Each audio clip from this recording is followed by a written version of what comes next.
పని రాష్ట్ర ప్రభుత్వం ముందుకు తీసుకొని వెళ్తున్నది. అదేవిధంగా యూనివర్సిటీలలో ఈరోజు వైస్ ఛాన్సలర్లు లేకపోవడం వల్ల ఒకవేళ గతంలో నియమించిన వాళ్ళు ఉన్నా అవినీతికి పాల్పడి టీచర్స్గా టీచింగ్ స్టాఫ్ కానీ నాన్ టీచింగ్ స్టాఫ్ రిక్రూట్మెంట్ జరగకపోవడం వల్ల ఈరోజు కాకతీయ ఉస్మానియా యూనివర్సిటీ లాంటి ప్రముఖమైన యూనివర్సిటీలు ఈరోజు పూర్తిగా దెబ్బతినిపోయి తెలంగాణ ప్రతిష్టకే భంగం ఏర్పడే పరిస్థితి వచ్చింది. అందుకే మా ప్రభుత్వం ఏర్పడిన మరుక్షణం అన్ని యూనివర్సిటీలకు వైస్ ఛాన్సలర్లు ఉండాలి, సమర్థులైన వైస్ ఛాన్సలర్లు ఉన్నప్పుడే యూనివర్సిటీలలో పిల్లలు చదువుకోవడానికి ముఖ్యంగా వీలవుతుందని ఈరోజు దాదాపుగా 10 యూనివర్సిటీలకు వైస్ ఛాన్సలర్ నియమించడం. తొందరలోనే ఆ యూనివర్సిటీలలో ఉండే ఖాళీ పోస్టులను టీచింగ్ నాన్ టీచింగ్ అందరినీ కూడా ఈరోజు నియామకాలు చేపట్టడానికి ప్రభుత్వం ముందుకు వచ్చింది. అదేవిధంగా విద్య అత్యంత కీలకమైంది.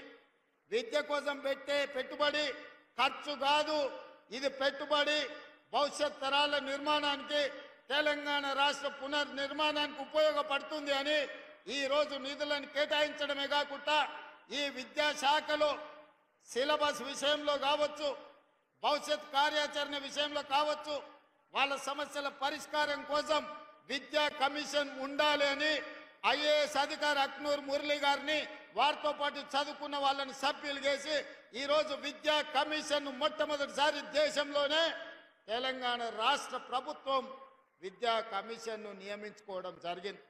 ఎందుకు అంటే విద్యలో సమూలమైన మార్పులు తేవాలి, ప్రక్షాళన చెయ్యాలి, భవిష్యత్తుకు పునాదులు వెయ్యాలి అన్న కంకణ బద్దులై రాష్ట్ర ప్రభుత్వం ఈరోజు విద్యా కమిషన్ని నియమించుకొని సమూలమైన మార్పులకు తెరలేపిందన్న సంగతి కూడా మా విద్యార్థులకు నేను చెప్పదలుచుకున్నా. ఇవాళ తెలంగాణ రాష్ట్రంలో 26,854 ప్రభుత్వ పాఠశాలలు ఉన్నాయి, గురుకులాలు ఉన్నాయి, మోడల్ స్కూల్స్ ఉన్నాయి. వీటన్నిటిలో దాదాపుగా 26 లక్షల మంది విద్యార్థులు చదువుకుంటున్నారు. మరి ప్రైవేట్లో 11,000 పైచిలకు పాఠశాలలు ఉంటే 36 లక్షల మంది విద్యార్థులు చదువుకుంటున్నారు. నేను ఈ సందర్భంగా దాదాపుగా 2,000 మంది టీచర్లు ఈరోజు ఇక్కడ ఉన్నారు. మీరొక్కసారి ఆలోచన చేయండి. మీ విద్య మీకున్న యొక్క అనుభవం ప్రైవేట్ పాఠశాలలో ఉన్న వాళ్ళకు లేదు. కానీ ఈరోజు తల్లిదండ్రులు పేదవాళ్ళు, దళితులు, గిరిజనులు, మారుమూల పల్లెల్లో కూడా తమ పిల్లల్ని ప్రైవేటు పాఠశాలకు పంపించడమే ప్రతిష్ట అన్నట్టుగా రూపాయి కూడబెట్టి అక్కడికి పంపించుకుంటున్నారు. ఇవాళ ప్రభుత్వ పెద్దలుగా, ముఖ్యమంత్రిగా నేను, మా మంత్రులు, మా ఎమ్మెల్యేలు, మా ఎంపీలు, మాతో పాటు ఉపాధ్యాయులు ఆలోచన చెయ్యాలి. ప్రభుత్వ పాఠశాలల ప్రతిష్ట దెబ్బతింటున్నది. ఆ ప్రతిష్టను పునరుద్ధరించవలసిన బాధ్యత మన అందరి మీద ఉన్నది. పేద ప్రజలకు విశ్వాసం కల్పించాలి, నమ్మకం కలిగించాలి. ప్రభుత్వ పాఠశాలలో పోటీపడి చదువుకునే విధంగా తీర్చిదిద్దే బాధ్యత మన అందరి మీద ఉన్నది. ఇవాళ ప్రైవేటు పాఠశాలల కంటే అన్ని రకాలుగా మౌలిక వసతులను రాష్ట్ర ప్రభుత్వం ఏర్పాటు చేయడానికి సిద్ధంగా ఉన్నది. అందుకే ఈరోజు ప్రతి ఎమ్మెల్యే, ఎమ్మెల్సీ, ఎంపీలకు నేను సూచన, మీరే గ్రామాలకు పర్యటనకు వెళ్ళినా తప్పకుండా ప్రభుత్వ పాఠశాలలను పర్యవేక్షించండి, అక్కడికి వెళ్ళండి, విద్యార్థులను కలవండి, వాళ్ళ సమస్యలను తెలుసుకోండి, వాళ్ళకు ఒక నమ్మకం, విశ్వాసం కల్పించండి. నేను చీఫ్ సెక్రటరీ గారికి చెప్పిన, కలెక్టర్లకు ఆదేశాలు ఇచ్చిన, వాళ్ళ క్షేత్రంలో, వాళ్ళ జిల్లాల్లో తప్పకుండా వారంలో 2 రోజులు రెసిడెన్షియల్ స్కూల్స్, అదేవిధంగా గవర్నమెంట్ స్కూల్స్ వాళ్ళు పర్యవేక్షించాలి. ప్రత్యక్షంగా వాళ్ళు అక్కడికి వెళ్ళి విద్యార్థులను కలవాలి అని చెప్పిన. ఒకవేళ ఆ విధంగా కలెక్టర్లు కానీ, జిల్లా స్థాయి అధికారులు పాఠశాలలను పర్యవేక్షించకుంటే వాళ్ళ ప్రమోషన్ల విషయంలో కానీ, వాళ్ళకు బదిలీ చేసి ప్రాధాన్యత పోస్టులు ఇచ్చేటప్పుడు తప్పకుండా వీటన్నిటిని పరిగణలోకి తీసుకుంటాం. ప్రభుత్వ పాఠశాలల్ని ఏ అధికారులైనా, ఏ ప్రజాప్రతినిధులైనా నిర్లక్ష్యం చేస్తే వాళ్లకు కూడా భవిష్యత్ అవకాశాలలో ప్రభుత్వము ఆలోచన చేసే పరిస్థితి వస్తుంది. అందుకే ప్రజాప్రతినిధులతో పాటు జిల్లా స్థాయిలో ఉండే అధికారులు, రాష్ట్ర స్థాయిలో ఉండే ఐఏఎస్, ఐపీఎస్లకు కూడా నా సూచన ఒక్కటే, మీరెక్కడికి వెళ్ళినా మొట్టమొదటి ప్రాధాన్యత కింద ప్రభుత్వ పాఠశాలలకు వెళ్ళండి. అక్కడ చదువుకుంటున్న విద్యార్థులతో మీరు మమేకం అవ్వండి. వాళ్ళతో మాట్లాడండి. వాళ్ళ మనసులో ఏమున్నదో తెలుసుకోండి. వాళ్ళ ఆలోచన ఏం కావాలనో తెలుసుకోవడం ద్వారా ఈ రాష్ట్ర ప్రభుత్వం వాళ్ళ అవసరాలను తీర్చడానికి, వాళ్ళ ఆలోచనలను అమలు చేయడానికి వెనక్కి పోదు. మీరు అదొక సామాజిక బాధ్యతగా తీసుకోవాలి. ఇవాళ అదే కాదు, పాఠశాలల్లో రెసిడెన్షియల్లో చదువుకుంటున్న విద్యార్థులకు అన్నం కానీ కూరగాయలు కానీ నాసి రకంగా ఉన్నాయి. ఈ నాసి రకమైన భోజనాల వల్ల వాళ్ళ ఆరోగ్యం దెబ్బతింటున్నది. నిన్న మొన్న నేను చూస్తున్న టీవీలలో పేపర్లలో కలుషితమైన ఆహారం తీసుకొని రెసిడెన్షియల్ స్కూళ్ళలో పిల్లలు ఆసుపత్రి పాలవుతున్నారు. ఇలాంటి వాళ్లను, సరఫరాదారులను కఠినంగా శిక్షించాల్సిన అవసరం ఉన్నది. అధికారులకు అందరికీ నేను ఆదేశాలు ఇస్తున్న వేదిక మీద నుంచి నాసి రకమైన భోజనాలు పెట్టిన, నాసి రకమైన వస్తువులను సరఫరా చేసిన వాళ్ళందరూ ఊచలు లెక్క పెట్టాల్సిందే. వాళ్ళందరినీ కటకటాల వెనక్కి తొయ్యాల్సిందే. ఇవాళ అందుకే డైట్ ఛార్జెస్ అన్ని పెంచినాం. 10 ఏళ్ల నుంచి డైట్ ఛార్జెస్ పెరగలేదు. 40% పెంచి డైట్ ఛార్జెస్ ఈరోజు మంచి పరిశుభ్రమైన భోజనం పెట్టాలి, నాణ్యమైన భోజనం వాళ్ళకి అందివ్వాలన్న ఆలోచనతోని డైట్ ఛార్జెస్ ఉన్న వాటి మీద 40% పెంచడం జరిగింది. ఇదే కాదు, కాస్మెటిక్ ఛార్జెస్ కూడా మా ఆడబిడ్డలు, మా సోదరీమణులు, మా చెల్లెళ్లకు ఇబ్బంది అవుతున్నది. తల్లిదండ్రులు పేదవాళ్ళు, వాళ్ళ తల్లిదండ్రులను అడగాలంటే వాళ్లకు మొహమాటం అడ్డం వస్తుంది. అందుకే మా చెల్లెళ్ళందరూ ఇక్కడ వేలాది మంది ఉన్నారు.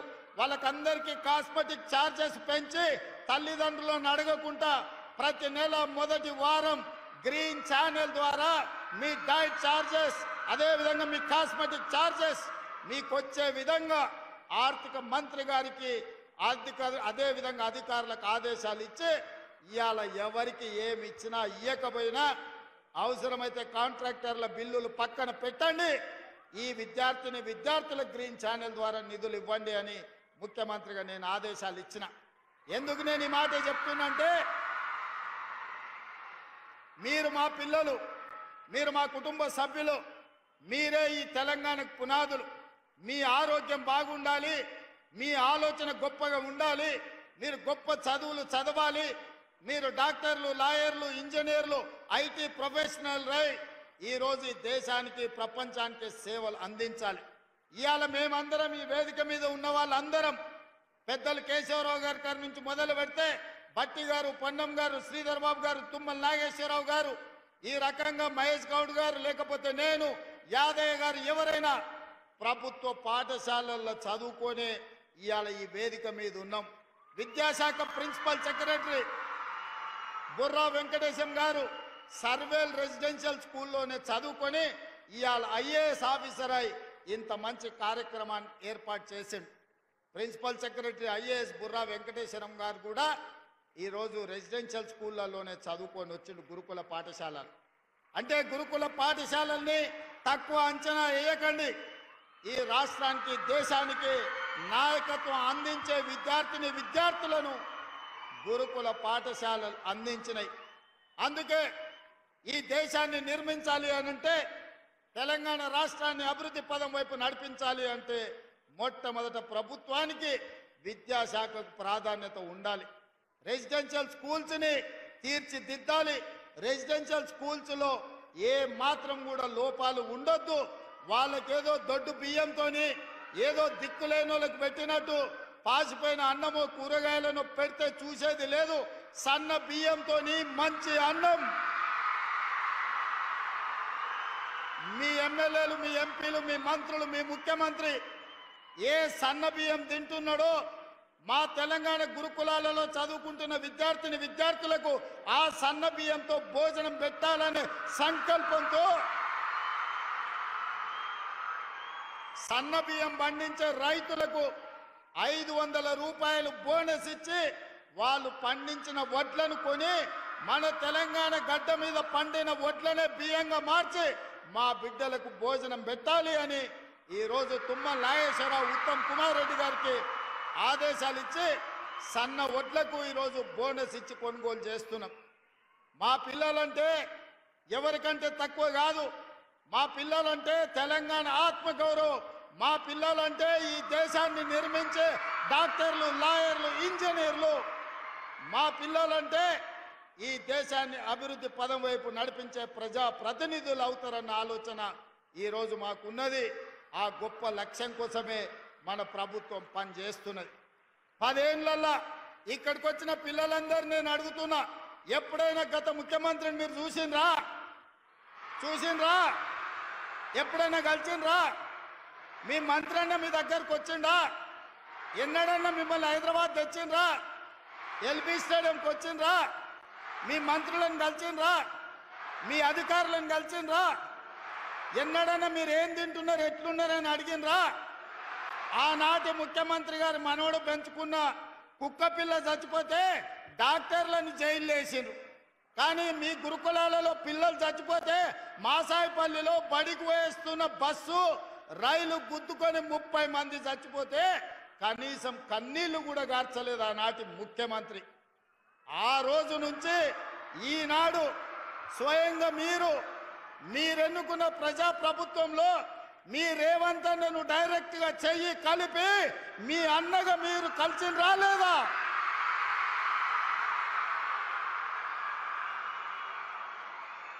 మీ మధ్యలోకి ఇట్లా నడుచుకుంటూ వచ్చి మీ రేవంత్ అన్న మీతో చెయ్యి కలిపిండా లేదా? ఎందుకు అవకాశం వచ్చిందంటే మీ తల్లిదండ్రులను మీరు ప్రజాప్రభుత్వం ఏర్పాటు చేయాలని ఒత్తిడి తెచ్చి ఈరోజు ఈ ప్రభుత్వాన్ని ఏర్పాటు చేసిండ్రు. కాబట్టి వీళ్ళందరూ మేమందరం మీ దగ్గరకు వచ్చినాం. మీరు హైదరాబాదు నగరానికి వచ్చిండ్రు. మీరు ఎల్బీ స్టేడియంలో ఎప్పుడు కూడా ఊహించని విధంగా ఈరోజు మీరందరు ఇక్కడికి వచ్చిండ్రు. మీ టీచర్లు మిమ్మల్ని తీసుకొచ్చిండ్రు. ఇవాళ పండిత్ జవహర్లాల్ నెహ్రూ గారి జయంతి సందర్భంగా ఈరోజు బాలల దినోత్సవం మీ అందరి మధ్యలో కూర్చొని మనమందరం ఈరోజు నిర్వహించుకుంటున్నాం. దీనికి కారణం తెలంగాణలో వచ్చిన మార్పు, ప్రభుత్వంలో వచ్చిన మార్పు. ప్రభుత్వం అంటే ప్రజలకు అందుబాటులో ఉండాలి. ముఖ్యమంత్రి అంటే ప్రజలతో మాట్లాడాలి. ముఖ్యమంత్రి గారు మంత్రులు మీ బాధ, మీ కష్టం తెలుసుకోవాలి, మీ అవసరాలను తీర్చాలి. మీ అధికారులు మీరు చదువుకుంటున్న పాఠశాలకు రావాలి.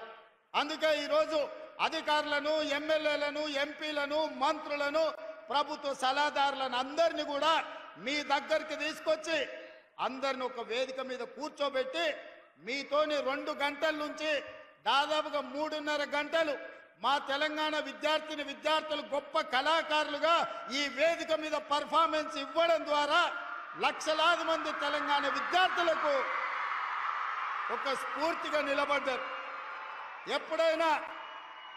ఎప్పుడైనా మీ రెసిడెన్షియల్ స్కూల్ పిల్లలు ఎల్బీ స్టేడియంలో పర్ఫార్మెన్స్ చేసిండ్రా? మీ కళల్ని ప్రదర్శించిండ్రా ఎప్పుడన్నా?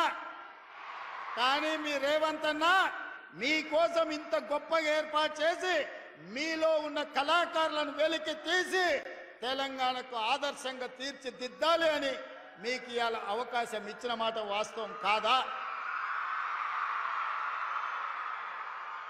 అందుకే ఈరోజు మీ అందరిని కలవడం ద్వారా రాని మిగతా 26 లక్షలు, అదేవిధంగా ప్రైవేట్లో 36 లక్షలు, ఈ 2 కలిస్తే దాదాపుగా 60 లక్షల మంది విద్యార్థులు ప్రభుత్వ ప్రైవేట్ పాఠశాలల్లో చదువుకుంటున్నారు. ఈ 60 లక్షల మందే తెలంగాణ సమాజం. ఈ 60 లక్షల విద్యార్థులలోనే డాక్టర్లు, లాయర్లు, ఇంజనీర్లు, ఐఏఎస్లు, ఐపీఎస్లు, ఎమ్మెల్యేలు, ఎంపీలు, తెలంగాణ రాష్ట్రానికి కాబోయే ముఖ్యమంత్రులు మీలోనే ఉన్నారు. మీరందరూ ఆకుంఠిత దీక్షతో గొప్పగా చదువుకోండి. ఇవాళ కొన్ని పాఠశాలల్లో, కొన్ని కాలేజీల్లో విపరీతమైన పోకడలు, గంజాయికి బానిసలు. ఈరోజు ఈ తెలంగాణ సమాజం వ్యసనాల వైపు వేగంగా పరిగెత్తుతున్నది. ఒకప్పుడు తెలంగాణ సమాజానికి ఏదైనా సమస్య వస్తే తెలంగాణ రైతాంగం కానీ, దళితులు కానీ, గిరిజనులు కానీ ఏదైనా వివక్షకు లోనైనప్పుడు ఉస్మానియా, కాకతీయ యూనివర్సిటీల పిల్లలు తెలంగాణ సమాజానికి పట్టిన చీడను, పీడను వదిలించడానికి వాళ్ళందరూ ఉద్యమ బాట పట్టిండ్రు. 69లో తెలంగాణ ఉద్యమం కావచ్చు, 72లో నక్సల్బరీ ఉద్యమం కావచ్చు, మళ్ళీ 94లో తెలంగాణ ఉద్యమం కావచ్చు, ఈనాటి తెలంగాణ రాష్ట్రంలో తెలంగాణ రాష్ట్ర సాధనలో సమిధలైన శ్రీకాంతాచారి, ఈశాన్ రెడ్డి, వేణుగోపాల్ రెడ్డి, కానిస్టేబుల్ కిష్టయ్యలు, యాదయ్యలు, ఉస్మానియా, కాకతీయ యూనివర్సిటీల నుంచి వచ్చిన వాళ్ళే. ఇవాళ అట్లా సమాజం యొక్క సమస్యల్ని, సమాజం యొక్క రుగ్మతల్ని తీర్చిదిద్దడానికి వాటి మీద పోరాటం చేసిన యూనివర్సిటీలు ఇవాళ గంజాయికో డ్రగ్స్కో బానిసలయ్యే పరిస్థితి వచ్చింది. మీరు యుక్త వయసులోకి వస్తున్నారు. ఈరోజు సమాజంలో ఏ సమస్య ఉందో మీతో పంచుకోవాల్సిన బాధ్యత నా మీద ఉన్నది. మీ తల్లిదండ్రులు, మా తల్లిదండ్రులు వ్యసనానికి బానిసలై తాగుడు ఒక వ్యసనంగా మారి మధ్యతరగతి, చిన్న తరగతి కుటుంబాలను చిన్నాభిన్నం చేస్తుంటే, తాగుడే ఒక సమస్యగా ఉన్న సందర్భంలో చదువుకుంటున్న విద్యార్థులు ఈరోజు గంజాయికి బానిసలయ్యే పరిస్థితి రాష్ట్రంలో వచ్చింది. అందుకే మా చెల్లెళ్ళకు, మా తమ్ముళ్ళకు నేను ఒక మాట చెప్పదలుచుకున్నా. మీరందరూ ఇవాళ బాలల దినోత్సవం సందర్భంగా మీరు ఒట్టేయండి, ప్రమాణం తీసుకోండి. భవిష్యత్తులో మీరు ఎలాంటి వ్యసనాలకు బానిసలము కాము, సమాజానికి ఆదర్శంగా ఉంటాము, ఉన్నత చదువులు చదువుకుంటామని చెప్పి మీరందరూ కూడా పెద్ద ఎత్తున చప్పట్లతో నాకు మాట ఇవ్వాల్సిందిగా మిమ్మల్ని అందరినీ కోరుకుంటున్నా. గట్టిగా, ఇంకా గట్టిగా చప్పట్లు కొట్టండి. మీడియా మిత్రులకు వినిపించాలి. వాళ్ళు ఇంకా వింటున్నట్టు లేరు, అక్కడిక్కడ చూస్తున్నారు. మేము వ్యసనాలకు దూరంగా ఉంటామని మా చెల్లెళ్ళు, మా తమ్ముళ్ళు పెద్ద ఎత్తున చప్పట్లతోని ఫామ్ హౌస్లో పండుకున్న చంద్రశేఖరరావుకు వినిపించేటట్టు మొన్న జరిగిన దీపావళి సందర్భంగా సారా బుడ్లతో, కొకేన్తో దావతులు చేసుకున్న వాళ్ళు గుండెలు పగిలేలా మీరు చప్పట్లు కొట్టండి. వ్యసన పరులకు మీరు సింహ స్వప్నం కావాలి. ఈ వ్యసన పరులను ఖచ్చితంగా కఠినంగా అణిచివేస్తామని చెప్పి ఈ వేదిక మీద నుంచి నేను చెప్పదలుచుకున్నా. మిత్రులారా, ఇక్కడికి వచ్చిన విద్యార్థులారా, ఈ ప్రభుత్వం మనది. ఈ ప్రభుత్వం మనం తెచ్చుకున్నది. ఈ ప్రభుత్వం నాటి మొదటి ప్రధానమంత్రి పండిత్ జవహర్లాల్ నెహ్రూ గారి నుంచి మొదలు పెడితే మన్మోహన్ సింగ్ గారి వరకు పేదల కోసం, సోషల్ జస్టిస్ కోసం పాటుపడిన ప్రభుత్వం. ఈరోజు అందుకే సమాజంలో వస్తున్న మార్పును, సమాజం నుంచి వస్తున్న డిమాండ్ను దృష్టిలో పెట్టుకొని కులగణన సర్వే, ఇంటింటికి సర్వే కోసం ప్రభుత్వ అధికారులు వస్తున్నారు. 85,000 మంది ఈరోజు క్షేత్రస్థాయిలో పనిచేస్తున్నారు. 8,500 మంది వాళ్ళను పర్యవేక్షిస్తున్నారు. ఏ ఇంటికి ఈ కులగణన కోసం వచ్చినా మీరు చదువుకున్న విద్యార్థులుగా అన్ని వివరాలను అందించడం ద్వారా కులగణను విజయవంతం చెయ్యాలి. రేపు మీ రిజర్వేషన్లు 50% దాటి మీకు అందుబాటులోకి రావాలి అంటే కులగణన జరిగి తీరాలి. రేపటి భవిష్యత్తులో నిధులు, జనాభా దామాష ప్రకారం నిధుల కేటాయింపు జరగాలి అంటే కులగణన జరగాలి. మీ చదువులకు ఉన్నత విద్యా అవకాశాలు రావాలి అనంటే కులగణన జరగాలి. మీ ఉద్యోగ ఉపాధి అవకాశాలు మీ తలుపు తట్టాలి అంటే ఈ రాష్ట్రంలో కులగణన జరగాలి. తెలంగాణ రాష్ట్రంలో మన ప్రభుత్వం చేయబోతున్న కులగణన ఈ దేశానికి ఆదర్శంగా ఉండబోతుంది. 2025 జనగణనలో ఖచ్చితంగా కేంద్ర ప్రభుత్వం మెడలు వంచి కులగణనను కూడా అందులో చేర్పించి తద్వారా రాజకీయ రిజర్వేషన్లు, ఎడ్యుకేషన్, ఎంప్లాయ్మెంట్ రిజర్వేషన్లను 50% పైబడి అందుబాటులోకి తేవడానికి కట్టుబడి ఉన్నది కాంగ్రెస్ ప్రభుత్వం. అందుకే కులగణనను కూడా మీరు ఇంటికి వచ్చినప్పుడు మీ అమ్మ నాన్నకి చెప్పండి, ఇందులో పాల్గొనేలా చెయ్యండి. ఆ వివరాలు మీరే చెప్పండి. ఆ వచ్చిన అధికారులతోటి ఆ కులగణన మొత్తం షీట్స్ మీరు తీసుకోండి, మీరు చదవండి, మీరు అవగాహన చేసుకోండి. మీరు మీ పక్కింటి వాళ్ళకి చెప్పండి, మీకు తెలిసిన వాళ్ళకి చెప్పండి. ఈ కులగణన ఎవరికి ఎలాంటి ఇబ్బంది చేయదు, ఎవరి ఆస్తులను గుంజుకోదు, ఎవరి రిజర్వేషన్లను తొలగించదు, ఏ ప్రభుత్వ సంక్షేమ పథకాలను ఆపదు. కొంతమంది కుట్రపూరితంగా మీరు వివరాలు ఇస్తే మీ సంక్షేమ పథకాలు ఆగిపోతున్నాయని అబద్ధపు ప్రచారం చేస్తారు. ఈ కులగణన మీ సంక్షేమ పథకాలు పెంచడానికి, మీ రిజర్వేషన్లను పెంచడానికి, ఆర్థికంగా మీకు ఇంకా నిధులను ఎక్కువ కేటాయించడానికే తప్ప ఏ ఒక్క సంక్షేమ పథకం తొలగించడానికి కులగణన కాదు. ఆనాడు రాహుల్ గాంధీ గారు ఈ దేశానికి మాట ఇచ్చారు. భారత్ జోడో యాత్ర సందర్భంగా కులగణన చేస్తాం, కులగణన ఎక్స్రే లాంటిది అని. ఇది ఎక్స్రే కాదు, mega health checkup for society. సమాజంలో ఉన్న అన్ని అంచనాలను తీసుకొని అందరికీ సంక్షేమ పథకాలు అందించడమే ఈ ప్రభుత్వం యొక్క ఆలోచన. అందుకే కులగణనకు ఎవరైనా అడ్డొస్తే వాళ్ళను ద్రోహులుగా ప్రజలకు చెప్పండి. అలాంటి ద్రోహులకు తెలంగాణ సమాజంలో తావివ్వకండి. ప్రజల్ని మభ్య పెట్టడంలో కొంతమంది ఉంటారు. 10 ఏళ్ళ అధికారంలో ఉన్నప్పుడు ఏ నిరుద్యోగ యువకులు గుర్తురాలే, ఏ అశోక్ నగర్ చౌరస్తా వైపు మళ్ళీ చూడలే, ఎవడు దిల్సుఖ్ నగర్